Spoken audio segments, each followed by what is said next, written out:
teacher stuff. He didn't want to have to move the classroom. Which I've done 8 times in about 14 years. So And she's going to have to do it again. I'm doing it again. That's right, this year. And she doesn't throw away anything. No, she's been helping me clean out. But in 1824, the Parkers moved back to Alabama with Winnie. And a year later, they organized the Silas Creek Baptist Church and school. And Winnie was the teacher. And at the time, it was Conecuh County. Let's see, I wrote down. Escambia County was not created till 1868. So Winnie was the first minority teacher in Conecuh County, Alabama. Now, on the sign out front in front of the church, it says 1826. But according to a lot of my research, it was 1825. So, I don't know. Anyway, but the very first preacher was Father, they called him Father, Alexander Travis. And he was a circuit riding preacher. And he had moved his entire family to Conecuh County, Alabama in 1818, where they helped found Sparta and Evergreen. And he was the director of Evergreen College, which was a Baptist college. And he enrolled his nephew, and y'all know who he is. I bet a lot of people know this name. William Barrett Travis. Who knows who William Barrett Travis is? He died at Alamo. Alamo at 26 years old. And you will see his house. Now this was an actual drawing I found online. Yeah, he died at the Alamo. He was the commander of the Republic of Texas at the Battle of the Alamo. And he died there at the age of 26. And this picture on the right is at Purdue Hill. And that's his home. And it was actually at Claiborne. But it had been moved here. There are other historical buildings there at Purdue Hill. I just love to drive through there. It's The Masonic building is there, number 3 or something like that in Alabama. Sure. And it was moved there from somewhere else, but yeah, it's there. And that was his house. And You say Claiborne? yes,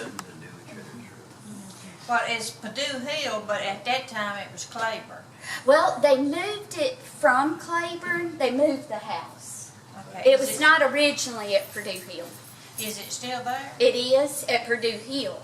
And that historical marker, we've stopped. We go through there on the way to see my daughter. And we go visit her at college. And we've stopped and read the marker. And then I Googled while we were driving and read it to Jake about his story. So I thought that was an interesting connection. Now we're going to look at the buildings, the different buildings that the church at first was a log structure, and I don't know of any pictures of that or any remains. Now, we went out there and walked to Noah Hill Cemetery Memorial Day. The gate was locked, and we thought that Jake's key would fit it, and I tried to call Ronnie Harrington, and he wasn't home. I knew Memorial Day was not a good day to catch people at home. But anyway, we walked up there, and it looks like they've logged a lot of the land, a lot of the trees, but they've left a big section, and we wondered if that's where the original church was located. Do you know, Miss Dot? You just? Anyway, so yes, but this is the second church, and it was built in 1840. It was a wooden structure, and this is the church that had the slave balcony.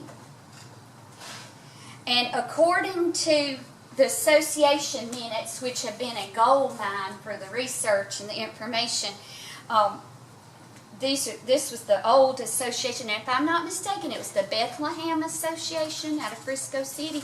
This just says the association minutes, and I got this from the college, from the museum. But anyway, it was originally called Silas Creek Baptist Church until 1834, and that's when the name changed. But anyway, on these association minutes, it says, for instance, black members, white members, black members, and then it'll say like 1 dismissed. It'll say like exclusions, 5 exclusions. Does that, I asked Jake, I said, does that mean they kicked people out? I mean, I wonder. They were very strict back then. Must have been. They used to do that. I mean, the old times, you didn't act right, you'd be dismissed. Dismissed or excluded. So It had I've heard. exclusions and dismissals. So you heard. Well, they don't name them. They Thank said you. a quarter years ago, if you just 3 meetings, you're out of it. Really? Well, it says 16 dismissed. That was in 1846, so that was pretty. That was strict. 16 of them. Okay, we changed from Silas Creek Church to I'll tell Elim. you, it changed in 1834. Now, it could have changed before then, but on the association minutes, it was listed Silas Creek Baptist Church, and every one of these minutes, just about every meeting, was a Parker and a Harrington. Those were the 2 names that I saw over and over that were the representatives of the Elim Baptist Church or the Silas Creek Church, but it did change. And Silas Creek is the little creek there nearby the church where we spent many, many days there swimming, and my granny begged and begged for me to get out of that water, and I wouldn't, and she threatened to leave me and never did. But anyway, but I'll tell you more about this one. I got it on the notes to tell more about that. The name. And I wish so much I knew who those people were in that picture. Don't you wish we could just know? Always want to know. All right, here is. That's there. Now, Elim. This is where the name came from, and it's in 1834 the name was changed to Elim, and it's a fitting name because if you compare, I was thinking in my mind, comparing the Israelites and the Parker brothers and their journey and their trials, and you know, it's it is a comparison. You can see parallels to their journeys. And this came from the Bible. It says it was there at Mara. Am I saying that right? Mara. That the Lord set before them the following decree as a standard to test their faithfulness to Him. He said, if you will listen carefully to the voice of the Lord your God and do what is right in His sight, obeying His commands and keeping all His decrees, then I will not make you suffer any of the diseases I sent on the Egyptians, for I am the Lord who heals you. After leaving Mara, the Israelites traveled on to the oasis of Elim, where they found 12 springs and 70 palm trees. They camped there beside the water. That's Exodus 15:25 through 27. And I thought all they needed to do was change that from palm trees to pine trees, because everything I read, it was a lot about the timber industry and the pine trees out there.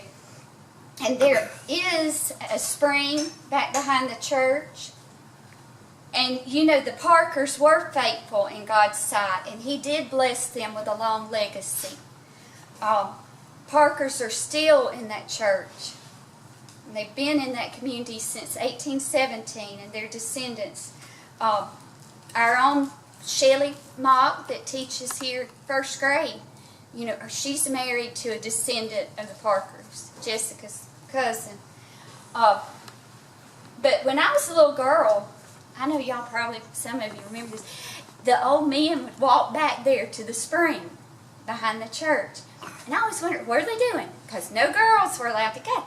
And I thought, you know, what are they doing? Do they have like moonshine? I don't think so. Knowing those men, I wouldn't think so. But it always made me wonder. I was curious. What are they doing? What are they doing? Dipping snuff, I'm sure. I can count. I bet you that. I bet that. But anyway. Now let's talk about Noah Parker. This is the hill called Noah Hill. And this old church and the old cemetery is still there. The church is not. No sign of the church. But Noah was one of the brothers. And in 1840, until 1846, the Baptist Association minutes listed circuit riders or missionaries as preachers at Elim. But then in 1846, Noah Parker was listed as the minister. And he was one of the original pioneers who founded the church in 1825. And according to the association minutes in 1851, Noah Parker was elected as a missionary to ride 3/4 of the time for a salary of $300. And in 1857, it is noted that he traveled 1,563 miles and baptized 7. You'd think he would, but the population was not that crowded back then, so I guess 7 was probably a lot. But he was not buried at this cemetery. That was kind of disappointing to me. I thought it would be because it's named after him, but the hill is named after him, but he was not buried there. Now, let me go